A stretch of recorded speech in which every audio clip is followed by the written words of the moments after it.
Hello there. You're welcome to a brand new day.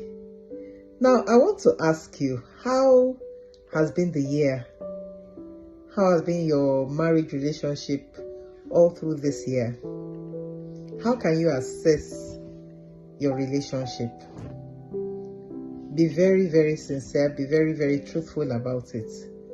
I'm sure you know it can be better. And one of the things you can do to ensure that it's better is to plan. Many times when people are getting married these days, look at the level of planning that goes into it. In fact, they have to hire an event planner, professional event planner, to engage their vendors. They have a theme for an event of a day or two. I'm not saying it's bad. It's good to have a grand wedding, but more than the wedding day, it's important to have a great marriage. And it's because people are not laying emphasis on planning for the marriage than the wedding that we are having the results out there today, where you have a lot of marriage relationships that are short-lived. Within few years, they are tired of it and they want out. We need to plan. You need to sit down and say, this is the kind of marriage I want to have. This is how we'll be able to achieve it. Let me quickly read today's Family Impact Daily Bible Meditation Scripture to you. It's taken from Luke 14:28, and I read NLT. I like that version so much. It says, "But don't begin until you count the cost. For who would begin construction of a building without first calculating the cost to see if there is enough money to finish it?" All that scripture is talking about is that you need to plan. You need to count the cost. You need to sit down. This is a very good time of the year for you and your spouse to sit together and say, where are we actually going? You can't be driving a car and put it on auto drive. Every day you don't check the engine oil, you don't check the brake pad, you don't check if there's enough water, you don't check the gear fluid or something. You just keep driving and driving. No, don't do that. It's not wise. That car may just break down. And it takes not so much to maintain it than to now revamp it when it has broken down. And that's how it is with a lot of marriage relationships. Don't wait until your marriage crashes and you now want to revamp it. Things have gone almost beyond repair. Don't wait until that time.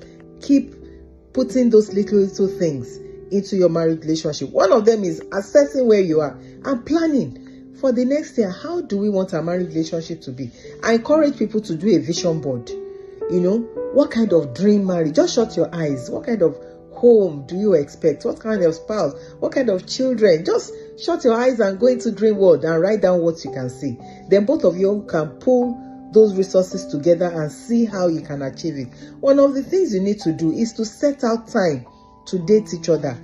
It's a busy world. People are very busy doing one thing or the other from morning till night, and they really have time to spend together as a couple. If you don't spend time together as a couple, your marriage relationship cannot grow. Attention breeds affection. Some people will get to a stage in their marriage and they'll say, I just don't love him anymore. I don't love her. You cultivate love. Marriage is like a garden. If you don't cultivate it, if you don't water it, if you don't tend it, it will look nice. It will look very ugly and, unattended to. So it takes time. You need to set out that time on your schedule. You need to set out time to go on vacation. You don't have to spend so much. Just spend out time to, be with one another, communicating, because it's so important to communicate. Communication is a different level. There's a level of, you're just talking about, you're just talking on a very peripheral level. What is this? This is that, and all that. There's a level where you're sharing your opinions. That, I think this should be this way. I think this should be that way.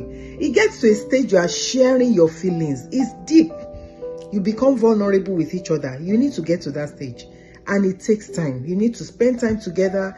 Some people, they won't just tell you what's on their mind until, maybe they are more relaxed and all of that. And that's why you need to date each other on a consistent basis. So plan on what you do with your children, how you raise better children, how you grow together, Plan the future. Plan your finances especially. That is causing a lot of problem in homes these days because they don't plan it.